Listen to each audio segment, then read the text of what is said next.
Are you still trying those memory hacks that promise amazing recall but leave you frustrated? What if I told you most of them are actually setting you up for failure? In this video, we're exposing the real reason why popular memory tricks don't work, revealing 4 critical brain secrets they consistently miss. Get ready to unlock the true power of your memory, not just temporary fixes. Let me ask you something. Have you ever felt smart while studying, only to feel stupid when it actually mattered? You read the book, you watched the videos, you used the app, and yet, blank. No recall, no confidence, just frustration. So you do what everyone else does. You Google best memory hacks. And suddenly, you're drowning in advice. Memory palaces, spaced repetition apps, flashcards, mnemonics, chunking techniques. They sound impressive, they feel productive, and for a short time, they even work. Until they don't. A few days later, the information fades. A week later, it's gone. And eventually, you start thinking, maybe my memory just isn't good. Maybe my brain isn't built for this. But here's the truth most people never hear. Your memory isn't broken. The hacks are. Most memory tricks fail for one simple reason. They don't respect how the brain actually works. Today, I'm going to show you 4 brain secrets that almost every popular memory hack ignores. And once you understand them, you'll stop chasing tricks and start building real memory. Let's start with the biggest lie we've been sold. The idea that memory works like storage. Put information in, save it, retrieve it later. Like downloading a file. That's how memory hacks treat your brain. But your brain is not a hard drive. It's not designed to store everything you see.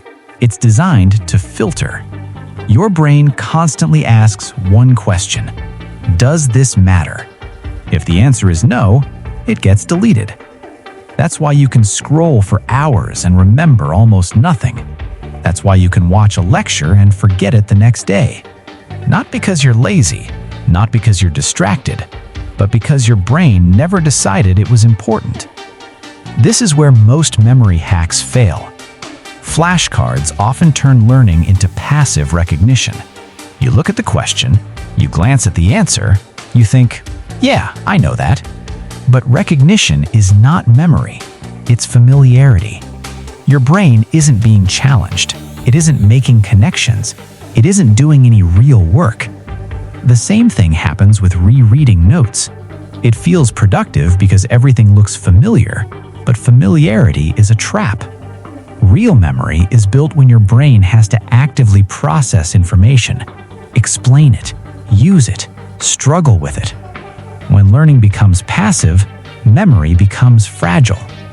This is why people say, I studied all day, but nothing stuck. It did stick, just not deep enough. Your brain remembers meaning, not exposure.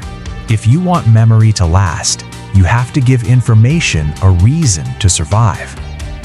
Now let's talk about something that makes people uncomfortable: forgetting. We hate forgetting. We treat it like failure, like proof that we're not smart enough.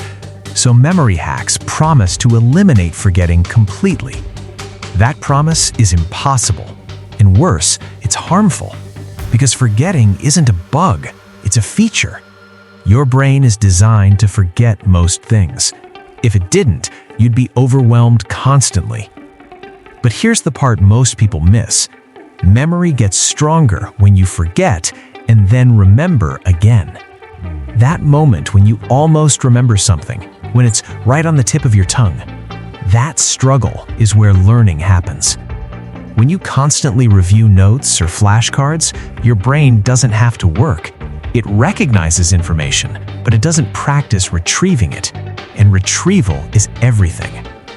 Real-life memory isn't multiple choice. No one gives you hints during a conversation. No one shows you flashcards at an interview. You either pull the information out or you don't. This is why testing yourself works better than reviewing, not because tests measure learning, but because they create learning. Every time you struggle to recall something, your brain strengthens that pathway, even if you get it wrong, especially if you get it wrong. Forgetting, followed by retrieval, builds durable memory. Most hacks avoid discomfort. They make learning feel easy, and that's exactly why they fail long-term. If learning feels effortless, your memory probably won't last. Now let's move to a secret that almost no memory hack talks about: emotion. Think about your life. There are moments you'll never forget. Your first big embarrassment, a shocking piece of news, a powerful conversation. But you can forget what you studied last week. Why? Because memory is emotional. Your brain prioritizes information that carries feeling. This isn't motivational talk, it's biology. The emotional centers of your brain work directly with memory systems. When emotion is involved, your brain says, "This matters, save this." That's why stories stick. That's why movies stay with you. That's why random facts disappear. Most memory hacks are emotionally empty. They turn learning into mechanical repetition. But the brain didn't evolve for spreadsheets, it evolved for survival, stories, and meaning. If you want memory to stick, you have to engage emotion. That doesn't mean crying while studying, it means connection. Turn facts into stories, add exaggeration, make things personal. Your brain doesn't care if the story is silly, it cares if it's memorable. This is why people remember fictional characters better than real data. A story activates multiple brain regions at once. The more areas involved, the stronger the memory. Dry information lives in isolation. Stories create networks. If your learning feels boring, your brain is quietly deleting it. Emotion is the glue. And now the most underrated secret of all: sleep. This is where everything comes together. Most people think learning happens while studying. It doesn't. Studying collects information. Sleep locks it in.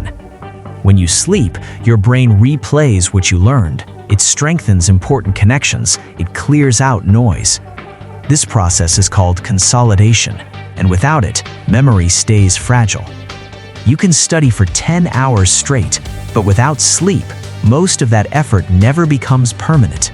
This is why all-nighters fail. You feel productive, but your brain never finishes the job. Different stages of sleep handle different parts of memory. Some stabilize facts, some integrate emotion and creativity. Cut sleep short and memory collapses. No hack can replace this. No app, no technique. Sleep isn't optional. It's the final step of learning. And yet, it's the first thing people sacrifice. If you want better memory, protect your sleep like it's part of your study plan, because it is. Now let's zoom out. Most memory hacks fail, not because they're useless, but because they're incomplete. They focus on surface-level techniques and ignore deeper brain rules. Real memory is built when you engage actively, not passively, allow forgetting and practice retrieval, attach emotion and meaning, and consolidate through sleep. When these four pieces are present, almost any technique works better. When they're missing, even the best tricks collapse. This is why some people seem to have naturally good memory. They're not smarter, they just align with how the brain works.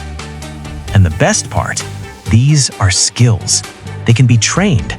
You don't need a better brain, you need a better strategy.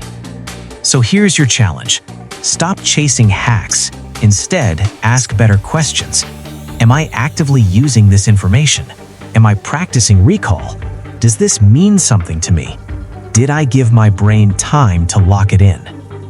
If you start there, memory stops feeling random. It becomes reliable.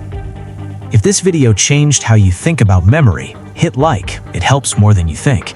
And if you want more content on learning faster, thinking clearer, and upgrading how your brain actually works, subscribe to the channel. Because the most powerful upgrades aren't shortcuts, they're understanding. And once you understand your brain, everything changes.